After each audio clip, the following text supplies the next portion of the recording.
Next is a class on the Bhagavad Gītā as it is, first chapter, text number 13 and 14, given by His Divine Grace, A.C.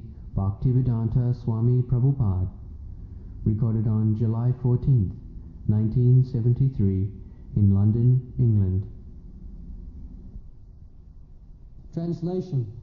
After that, the conch shells, bugles, trumpets, drums, and horns were all of a sudden sounded, and the combined sound was tumultuous.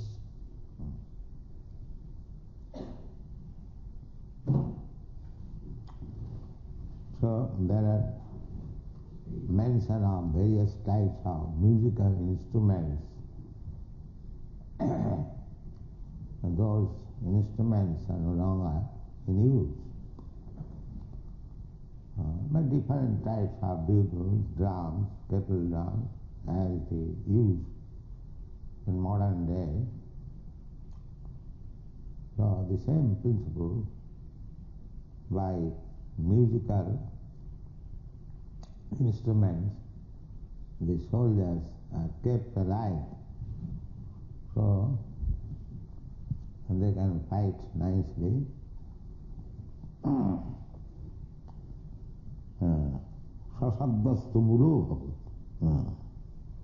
When simultaneously all the instruments were sounded, it became tumultuous.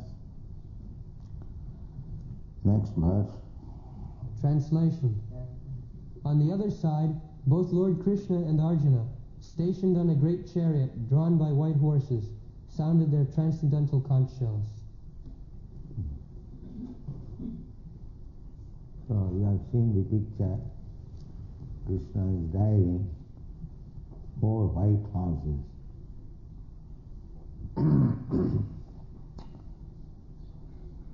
In contrast with the conch blown by Bhishma Deva, the conch in the hands of Krishna and Arjuna are described as transcendent.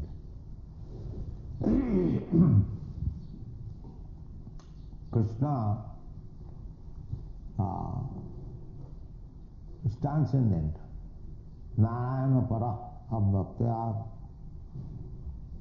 Krishna is not of this material world. Krishna's body, Krishna's activities, everything of Krishna, they are transcendental. They are not of this material world. Dibbam. In the Chatushlaki Bhagavatam, it is said, when Krishna was instructing Brahma, Ahameva asam agre, before this material creation, I was existing. The Vedas also, it is said, Eko Narayana Asit. Before creation, only Narayan was there. So, Krishna's position is always transcendent.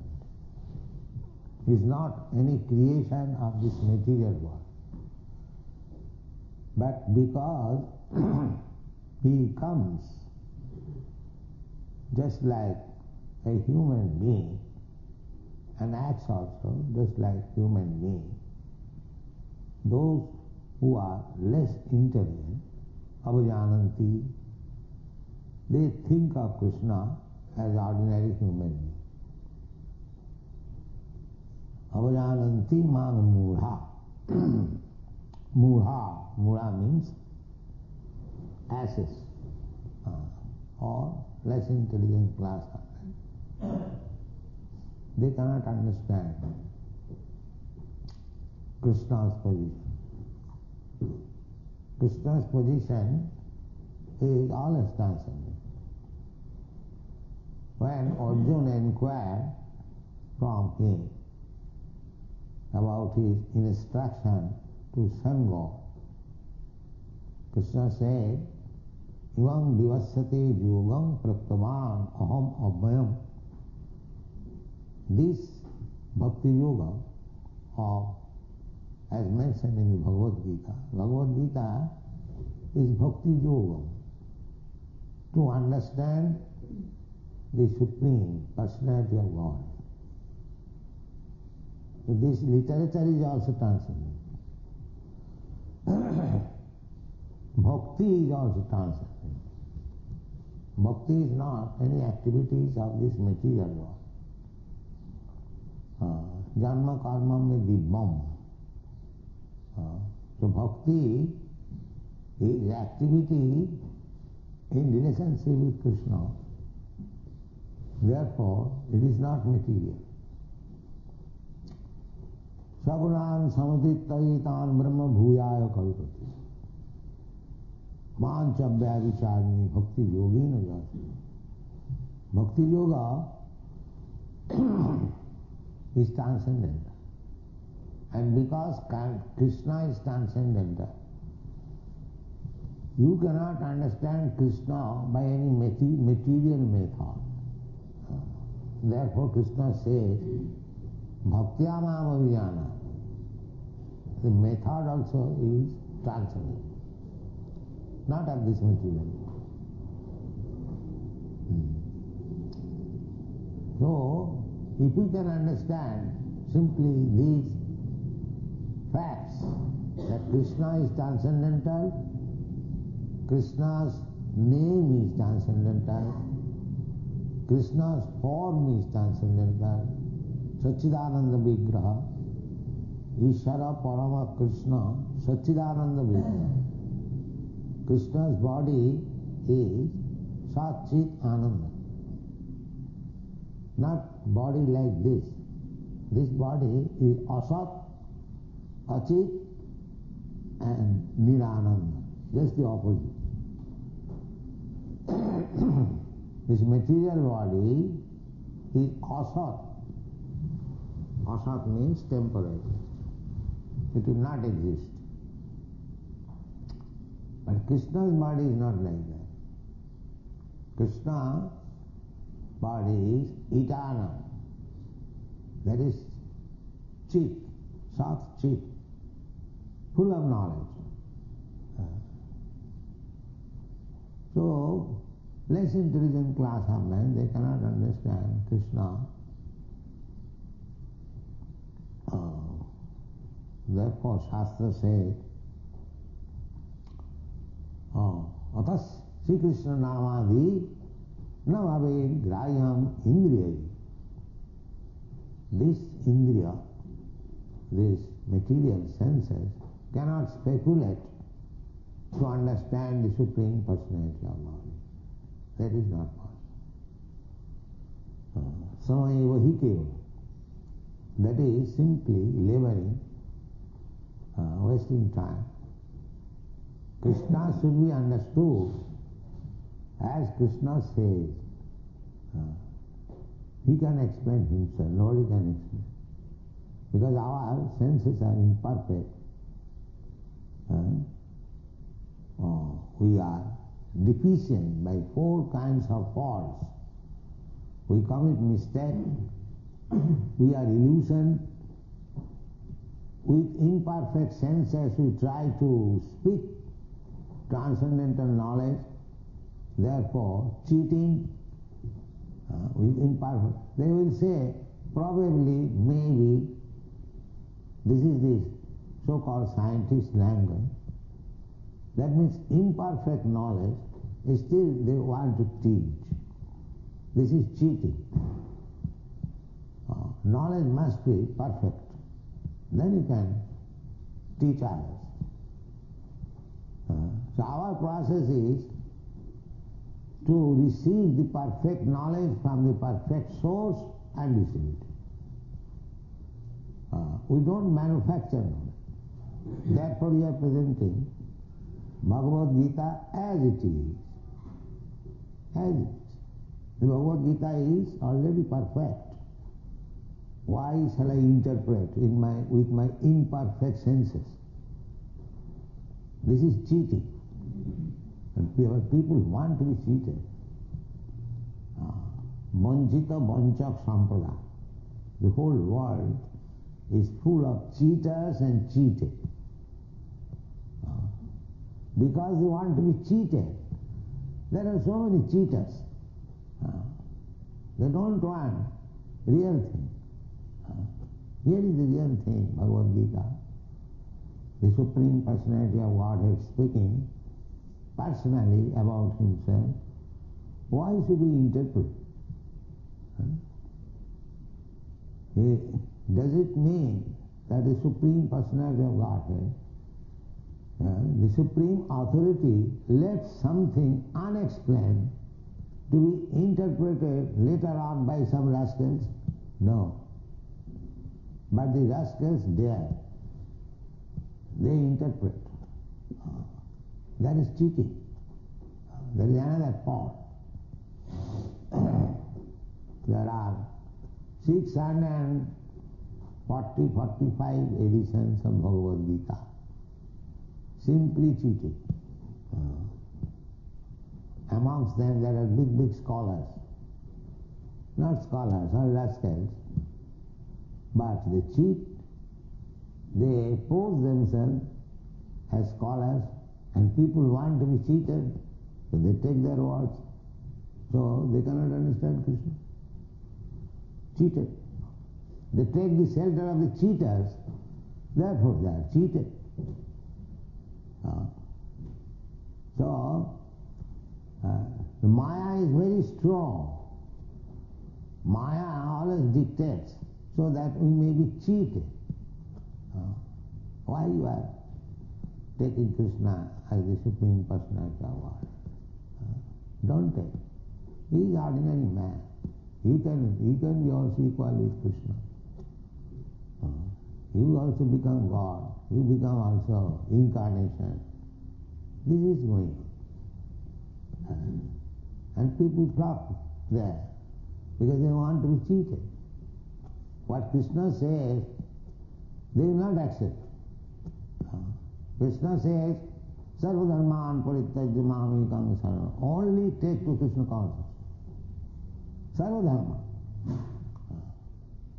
Because any dharma which is not approved by the Supreme Lord, Krishna, that is not dharma. Dharmantu sakshat bhagavat pranitam. A human being or a demigod or a very exalted person cannot manufacture dharma. That is not what. Real dharma is given by the Supreme Personality of Godhead, Krishna. And that real dharma is stated in the Bhagavad Gītā, Sarva dharman parityajya mamekam saranam bhaja. Just surrender. This is real dharma. Surrender to Krishna and follow his instruction, your life will be perfect.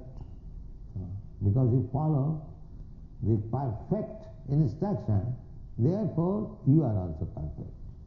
Simple process. To become perfect, we have to follow the perfect instruction.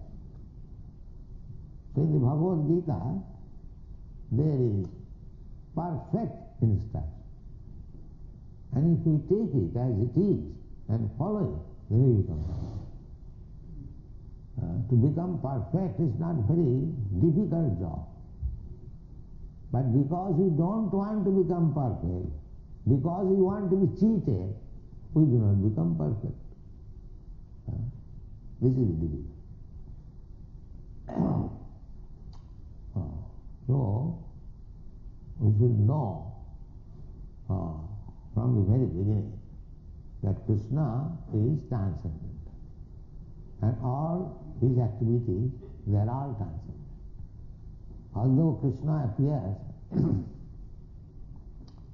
just like ordinary human being, he does not appear like ordinary human being because Krishna, when he was 3 months old only, he killed the Putana Rakshasa. A 3 months old child cannot kill such giant demon. It is not possible. Krishna, when he was 6 or 7 years old, he lifted the Govardhan hill. You know what is the difficulty for Krishna? If Krishna can float big gigantic planets in the air, just like cotton swab floating, is it very difficult for Krishna to lift a mountain with his hand, with his finger? That is not difficult for Krishna. But those who want to be cheated, when Krishna shows his transcendental strength, they don't believe it. Another thing. These are, what is called? Mythology. As if Vasudev wrote this Srimad Bhagavatam to put before these rascals some mythology, some imaginary thing.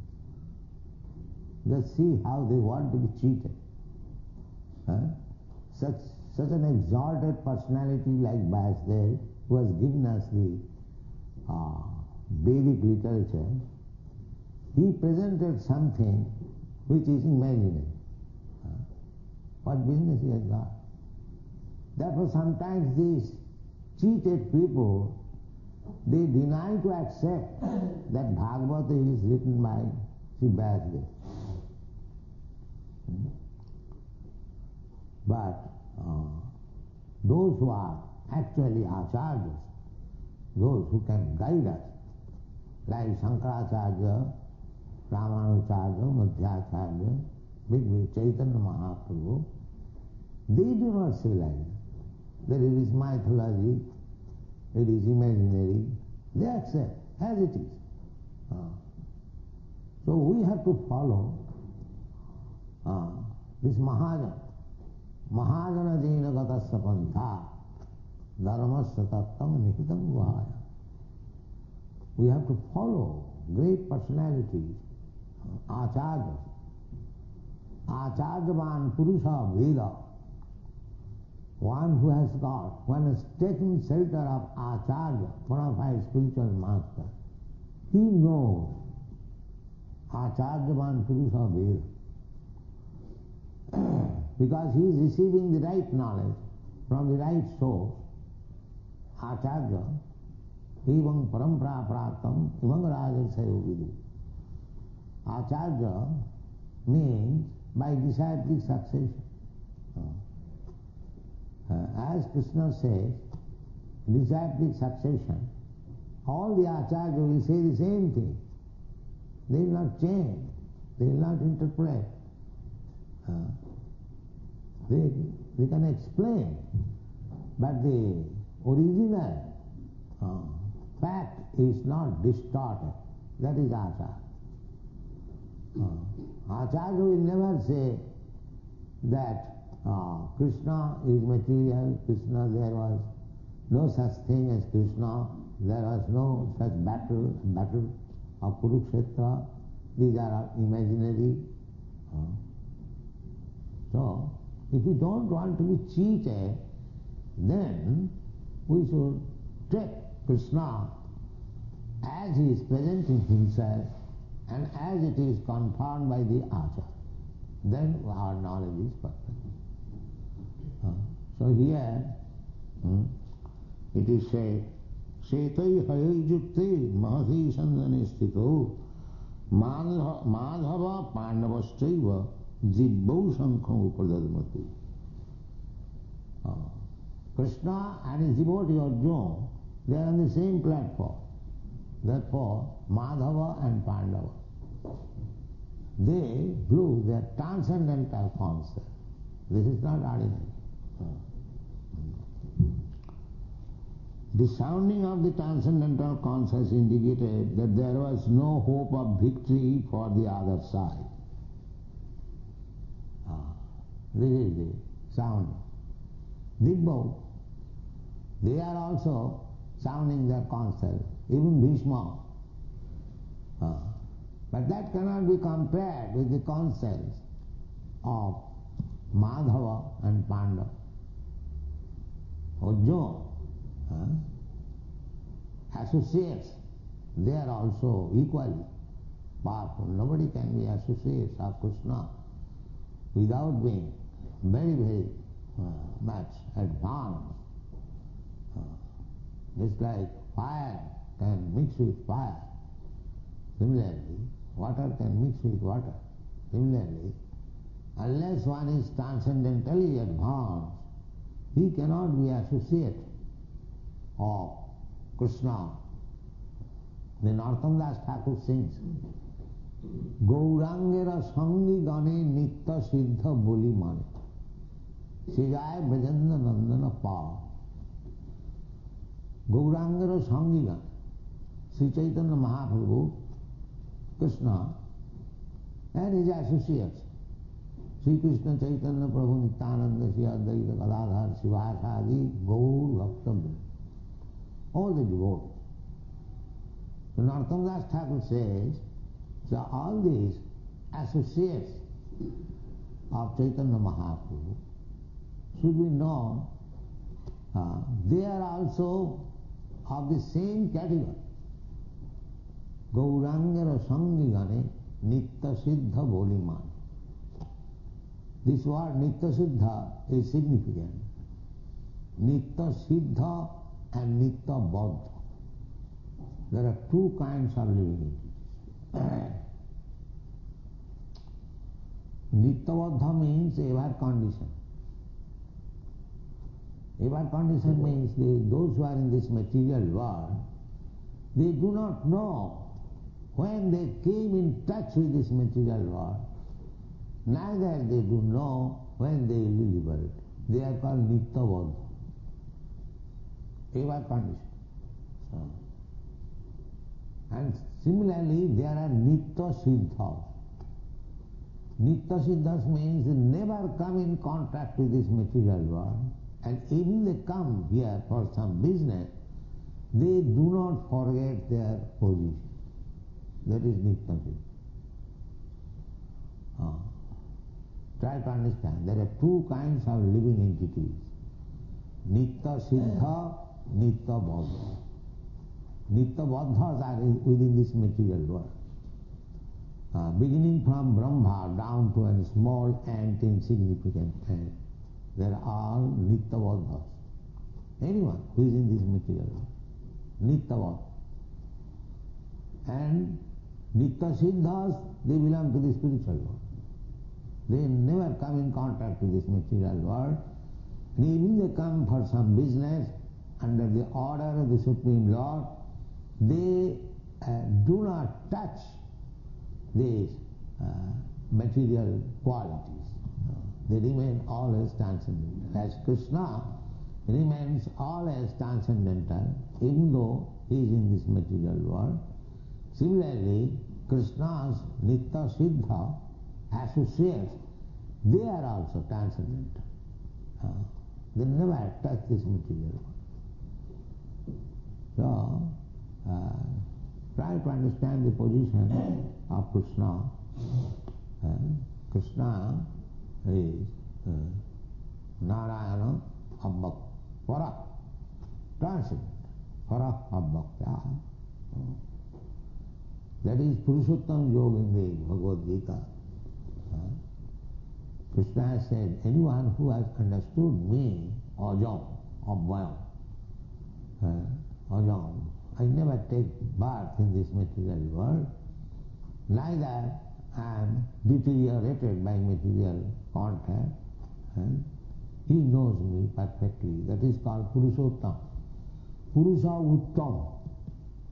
Uttam. Uttam means not of this material world. Ut means above. And tama means this darkness. So uttama means above this darkness. So uttama Purusha. Purusha uttama.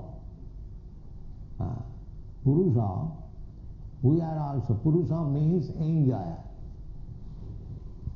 Prakriti means enjoyer. So actually, we are not Purusha, we are Prakriti. That is stated in the Bhagavad Gita. Aparayam itastu vidhi me prakritim para.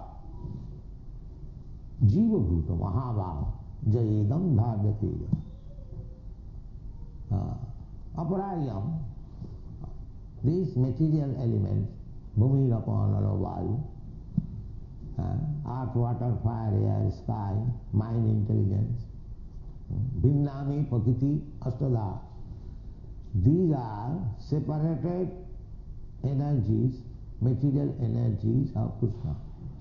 They are also prakriti. As this material world is prakriti, similarly, there is another prakriti. Krishna gives information. Aparayam itasu vidhimi prakritim para. But that is para prakriti. So we are not Purusha. We are prakritis. Although by materially dressed we appear to be Purusha, actually we are not Purusha. Just like if you dress one woman like a man, that does not mean she has become man. She is woman. Similarly, we are Purusha in the sense that we are trying to imitate the Supreme Purusha, Purushottam. Krishna is the Supreme Enjoyer. We are trying to become imitation Krishna. Just like so many rascals, they declare that God, I am God. That is this last name, Mahabharata. First of all, we try to become enjoyer like the head of the family man or minister or this and that, so many. Everyone is trying to become head, enjoyer. And at last, being baffled in every respect, he wants to become God. This is the last snare of Maya. Nobody can become God. He is Purushottam. And we are Prakritis. Artificially, how we can become enjoyer? Prakriti means enjoyer. Enjoyer and the predominator and the predominated. So, Jiva Bhuta, we Jivas, we are all Prakriti. Purusha is only Krishna. All living entities. Vishnu Tattva is Purusha Tattva. And we are Shakti Tattva. Shakti, energy. Marginal energy of Krishna. So energy is Prakriti. So Prakriti is not Purusha. So Mayavad philosophy is wrong. They pose them as so on. I am the same. How you can be same? In the Shastra it is said that you living entity, you are Prakriti. How you can become same? You Purusha. This is mistake. How Prakriti, how woman can become man? Artificially one can become. Here also so-called woman, they are also Purusha. They are thinking Purusha. Purusha means enjoy. Here woman is also thinking to enjoy, and the so-called man is also thinking to enjoy. Everyone. Nobody wants to serve. Everyone wants to be served. Purusha, attitude. Everyone wants to be served. Nobody wants to serve. This is the material conception of life. So, when we agree to serve, not to be served, that is liberty. When we agree to serve only, not to be served. Not to accept service from others, but to serve others. That is real liberty. But here the material disease is that everyone is making plan how others will serve me. This is called Maya. This is called Maya. Maya means that artificially we want to be served. That is not possible. when we agree to serve as Chaitanya Mahaprabhu has given us the path of liberation, Jiver Sarupaya Nitya Krishna Da. This is our position. We are eternal servant of Krishna. So when we engage ourselves in the service of Krishna, the whole Bhagavad Gītā is spoken on this basis. Arjuna was artificially declining to serve Krishna. Krishna wanted him to fight, and Arjuna was putting so many reasons how he could fight and kill the other side, who are his kinsmen, who are his nephews, who are his brothers, his grandfather. This argument was being put. So that means he refused to serve Krishna. That is material condition. Thank you.